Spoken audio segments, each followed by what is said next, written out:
ஒரே ஒரு நிமிடத்தில் மரங்கள் பேச ஆரம்பிச்சன. காட்டுக்குள் சூரியன் அமைதியாய் நடக்க, நதிகளும் அருவிகளும் உயிரோடு பாழற மாதிரி இருந்தது. அந்த அதிசயமான காட்டுக்குள்ள ஒரு மறந்து போன ரகசியம் நித்திரையிலிருந்தது. அந்த மரங்களுக்கு இடையே ஒரு மெதுவான ஒளி தெரிந்தது, ஒரு மெதுவான மூச்சு போல. அது வேதாளம். 2 பெரிய வெள்ளைக் கண்கள், சிரிப்பு நிறைந்த முகம்.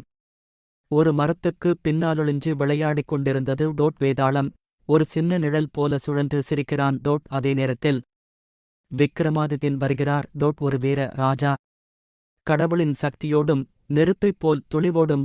அவருக்கு நீளமான கருப்பு தலைமுடி, கொஞ்சம் கிலுகிலுப்போடு, வெண்கல அர்மர், ஒரு சிவப்பு போர்வை வாள் போல் ஜொலிக்குது. அவரது கையில் ஒரு வாள், அது நேர்மையின் அடையாளம். அவரது கண்களில் தெளிவும் துணிவும் கலந்து இருந்தது. அவர் நடக்கிற விதம் மரங்களின் இசையோடு கலந்து, காட்டின் உயிரோடு சீரானது. வேதாளம் ஒரு மரத்தின் கிளையில் உட்கார்ந்து குழந்தை மாதிரி கால் ஆட்டிக்கிட்டு சிரிக்கிறான். காட்டின் அமைதியில அந்த சிரிப்பு மழை போல சிதறது. மின்னல் விழும் அந்த நொடியில் வேதாளமும் விக்கிரமமும் நின்றார்கள், 2 நிழல்கள் போல. ஒரு வித்தியாசமான விளையாட்டைத் தொடங்கினார்கள். இது பயம் கிடையாது, இது ஒரு கதையின் ஆரம்பம். அந்த இடத்திலிருந்து நாம் பயணிக்கிறோம். ஒரு ராணியின் சோகத்தின் வழியாக. சொல் மண்டபத்தில் ஒரு ராணி, அவளுடைய முகத்தில் சோகமும் அழகும் கலந்த ஒளி. அவள் முகம் ஒரு முத்துமணி போல். ஆனா அந்த ஒளி துன்பத்தினால் உருவானது. அவளுடைய வலி அவளுக்கு ராஜ்யம் தேடிச் சென்றிருச்சு. வேதாளம் அவளின் பின்னால் பறந்து வந்து சிரிப்போடு அவளுக்கு சிரிப்பைக் கொடுக்கிறான். அது பயமில்ல, சந்தோஷம். வேதாளம் அன்பின் ஒரு ஒளிக்கீற்று. அதுக்கப்புறம் ஒரு குட்டி பையன் 2 வழிகளுக்கு முன்னால் நின்றான். ஒரு பொன்னான வாசல், இன்னொன்னு ஒரு சின்ன வெளிச்சத்தோட கூடிய வாசல். எந்த வழி? அவன் யோசனையோடு நின்றான்.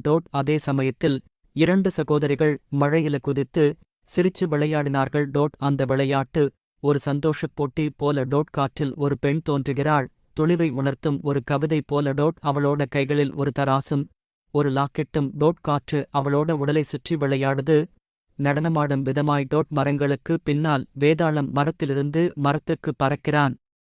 ஒவ்வொரு சிரிப்பிலும் அவன் சின்ன வண்ணத்துப் பூச்சி ஆகிறான். சின்ன சின்ன துடிப்புகள் கேட்கின்றன, ஒரு புதிய உயிரின் எழுச்சி போல. ஒரு குட்டி குழந்தை அந்த சுழலுக்குள்ள நிக்குது.